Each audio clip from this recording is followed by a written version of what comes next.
July 19వ తేదీ 2024. Praise lord. ఈరోజు దేవుని వాగ్దానం. మేలు చేయ ఉద్దేశించుచున్నాను కనుక భయపడకుడి.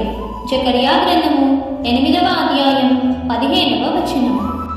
దేవుడు మనలను గూర్చి ఉద్దేశించిన సంగతులు రాబో కాలమందు మనకు నిరీక్షణ కలుగునట్లుగా అవి సమాధానకరమైన ఉద్దేశములే కాని హానికరమైనవి కావు. యెహోవా మన పక్షమున ఉన్నాడు. దేవుడు మనలను గూర్చి ఉద్దేశించిన సంగతులు రాబో కాలమందు మనకు నిరీక్షణ కలుగునట్లుగా అవి సమాధానకరమైన ఉద్దేశములే కాని హానికరమైనవి కావు. యెహోవా మన పక్షమున ఉన్నాడు. మనుషులను నమ్ముకొనుట కంటే యెహోవాను ఆశ్రయించుట మేలు.